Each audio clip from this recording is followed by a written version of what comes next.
Now Korea Statement, September 11th, 2021, U.S. Embassy, Seoul, Korea.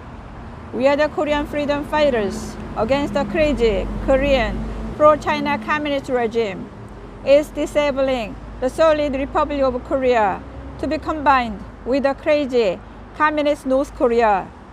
So, the crazy pro-China communists are intentionally destroying Korea as bad as North Korea. We are resisting, feeling threatened with our lives by the pro-China communists trying to federalize the Republic of Korea with the crazy communist North Korea.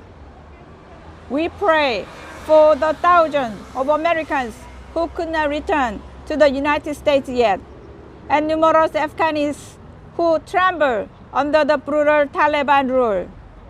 The Taliban must stop the brutal killings and persecution against men, women, and Christians. Sadly, today, on the 20th anniversary of the 9/11 terrorist attacks, we also pray for the victims of that day and offer our sincere condolences to their families and friends.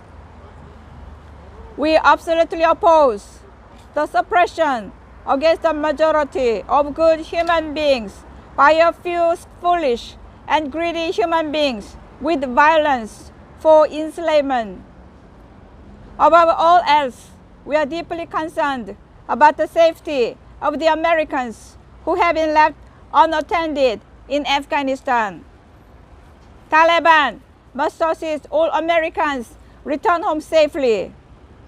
We pray for all those who tremble in unrest in Afghanistan, because the U.S. House of Representatives Democrat Sherman proposed a bill, H.R. 826, that would cause a war on the Korean Peninsula like Vietnam by the communist lobby.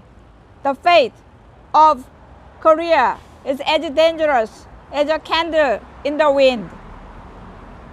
If the bill is passed and an end of the Korean War is declared, or a peace treaty is signed on the Korean Peninsula, the U.S. military will have to withdraw from Korea. Then, like Vietnam, the North Korean communists will invade South Korea like South Vietnam. Therefore, we urge the U.S. House of Representatives should never, ever pass H.R. 826. If passed, it starts the death of 50 million Koreans and the end of the Free Republic of Korea. We urge the House of Representatives not to be deceived by the communist trickery. For communists, there is no such thing as brotherhood, family, or love for humanity.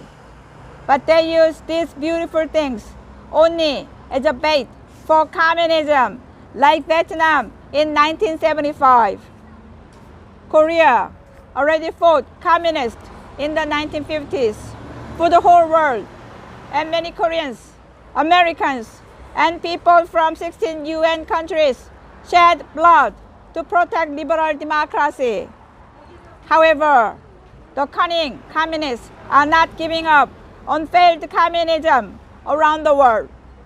Although they are not able to feed their people even with corn porridge for 70 years, but starving to death.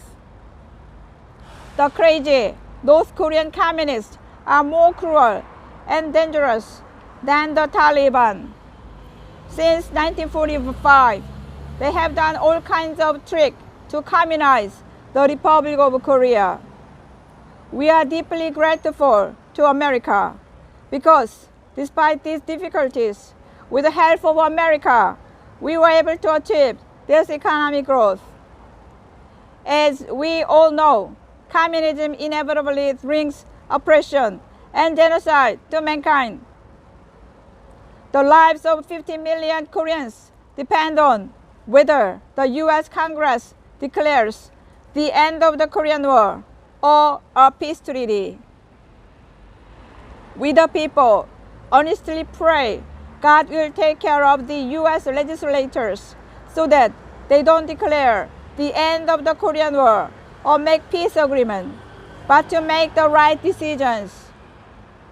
Once again, we pray God's blessing be with the Americans who have not yet returned home and those who are trembling in fear in Afghanistan.